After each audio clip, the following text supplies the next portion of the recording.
Joined by Janet Phelan, who is in Mexico completing work on her book, Exile, describing the horrific assault on yourself. Janet, it's just been pretty much a nightmare, and recently, just the last couple of days, we've been talking and chatting, and certainly crazy things have been happening. But you first wanted to mention something that was going on locally regarding the Easter festivities. Yes, I'm here in San Cristobal de las Casas in Chiapas, and it's the end of Holy Week here. And tonight, as a part of the ritual, they're going to be burning Judas Really? in the town square. There's other things that are very interesting going on in the town square right now. Some group has put up an exhibit of mostly paper mache sort of sculpture depicting some of the horrific injustices that are currently going on here in Chiapas to children and women and other members of the community. The exhibit itself is very political in its content and in which political entities are being named as culpable parties. So right alongside with this, I took some pictures which I would love to be able to email you, and maybe you can. Yeah, please do, and I'll include them in this presentation. Yes, one of my closest associates and dearest friends down in the San Bernardino area has gone dark. We were right on the verge of putting together a presentation to go in front of the Riverside County Board of Supervisors, which would have been fairly hard-hitting, and my dear friend has gone dark.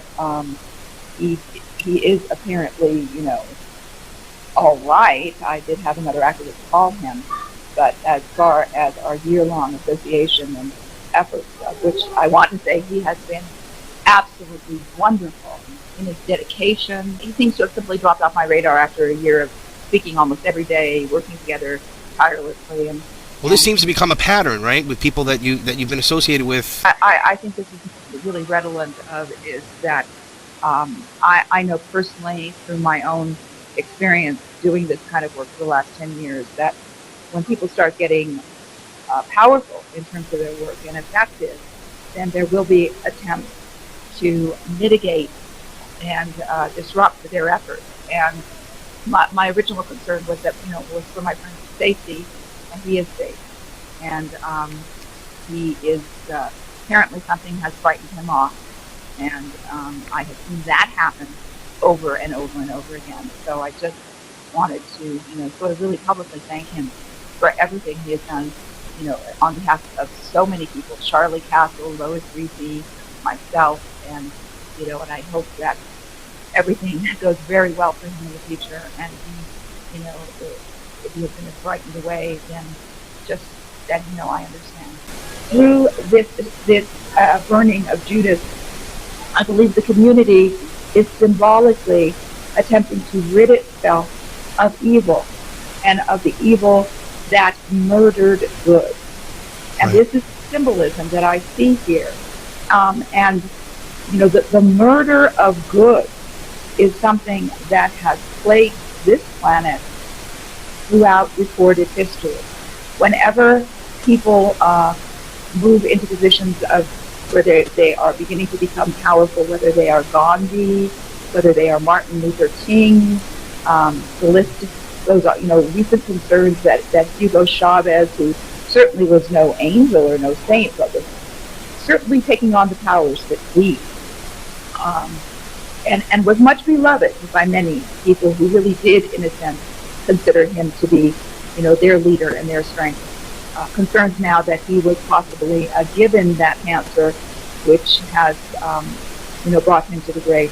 So the history of our planet is really the history of evil murdering good. And this particular presentation was going to name investigators at the so-called Public Integrity Unit Public integrity. It's so Orwellian, Janet. You got public integrity, and they have no integrity. It's like everything in the New World Order is the opposite. So if it says something like the Department of Justice is corrupt, it's unbelievable. It's unreal. Sorry to interrupt. Yes, you're absolutely right. And this is what Orwell was pointing out, war is peace, ignorance is strength, just take your little pill and everything will be all right.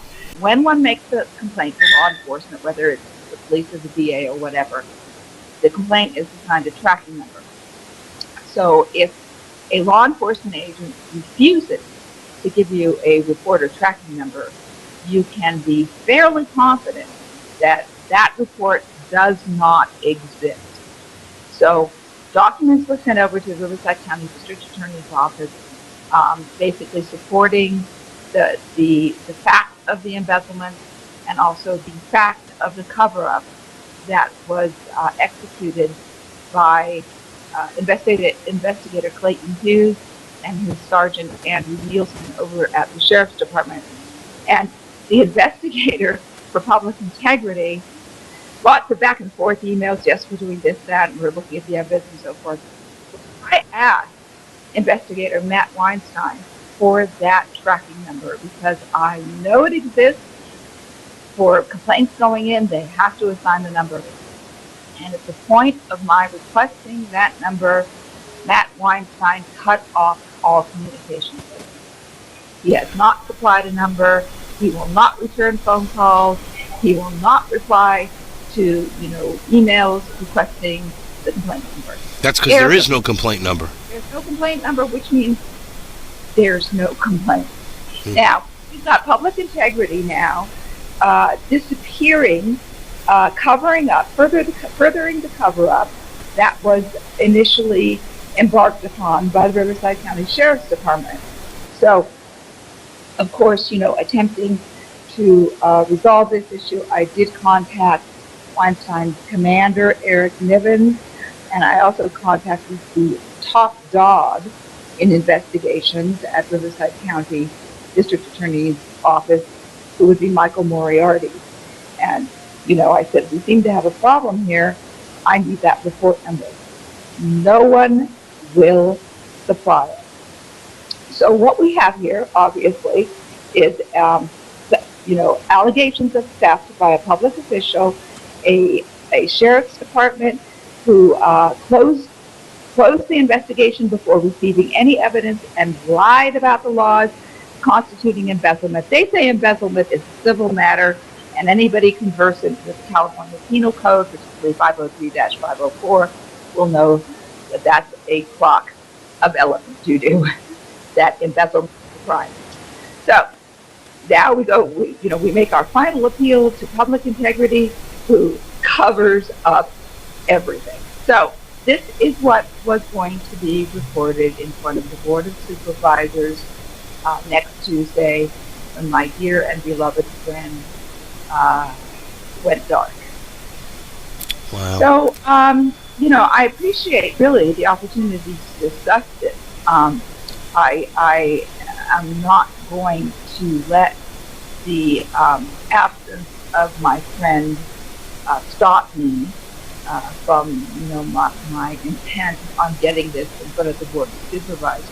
You've had some frightening experiences. Did you want to share any of these with recent experience? You want to share any of these things? Just briefly, I left the country. I left my country, the United States, back in 2008, following some very bad behavior by law enforcement officers, and this bad behavior is discussed in my upcoming book. And there's also a snippet right now on the front page of my website from the book discussing some of the events at the point that I decided to leave the country. What I have learned is that the power of the United States government is very far-reaching. The ability of the United States government to make its wishes known and felt in foreign countries is something that has not escaped the attention of many people who are watching the political scene. So when I moved to Chiapas, with the intent of finishing this book, and hopefully within the next month, I will have a complete draft.